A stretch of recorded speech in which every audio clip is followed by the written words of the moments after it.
On the surface, this game practically begs you to call it charming, and it drops you into a world painted in that gorgeous rubber hose animation style from the 1930s. You play as Jack Pepper, a classic private investigator with a trench coat, a fedora, and a whole world of problems. The cases start out simple enough, the usual Norse stuff you'd expect from a game starring a cartoon mouse. It's cozy, it's stylish, and I thought I was just settling in for a good old-fashioned detective story. A fun distraction, a cool art style. What if underneath all the cute bouncing animations and the snapping jazz sounds, this game is brutal and unflinching? This story isn't about finding a locket, it's about uncovering a vast, horrifying experience to seize power. It uses its adorable cartoon mice to tell a story. When you first step into the worn-out shoes of Jack Pepper, the game perfectly nails the classic Norse scene. Jack is your hard-boiled detective. He's a haunted war veteran who quit the police force because it was drowning in corruption. Now, he's a PI, scraping by on tiny cases, buried in gambling debt and hardened by a world that seems designed to chew him up and spit him out. The first few cases you take on feel approximately small time,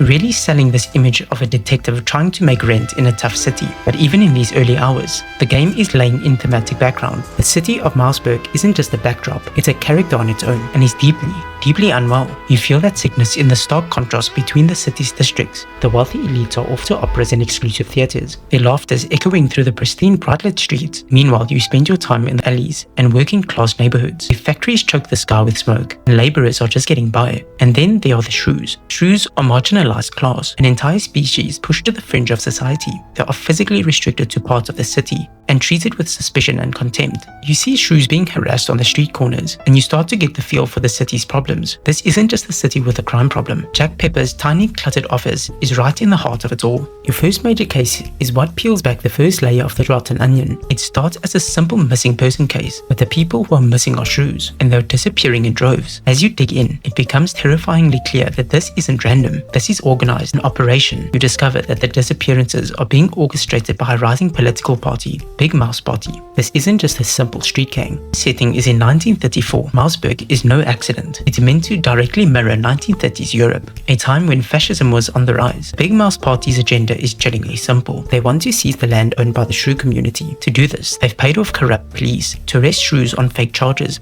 and hire cheeseleggers, this world's version of bootleggers, to transport them out of the city. It is, in no uncertain terms, a plot of ethnic cleansing for political and economical gain. In one unforgettable side mission, you walk out of your office to find a BMP member harassing a group of shrews. Once you see the BMP hand in the one conspiracy, you start seeing it everywhere. A new case lands on your desk, the high-profile assassination of Cornelius, running in direct opposition to the Big Mouse Party. You uncover evidence on the BMP, hire the operatives to carry out the hit. You manage to save Cornelius from the assassination attempt. This is where the game lands in the most devastating theme, the idea that solving individual cases is ultimately meaningless. As one of the analysts of the game brilliantly put it, the systems that created the conditions for that case still exist regardless. Every baddie you take down leaves a vacuum to be filled. You can arrest the hitman who pulled the trigger, but the Big Mouse Party, the organization that hired him, is still there. Investigation reveals the sheer scale of institutional rot. It's not just a few rogue cops. Entire precincts on the BMP payroll, organized crime figures who you might have thought were a separate problem, are actually working hand in glove with the party. Politicians, industrial leaders,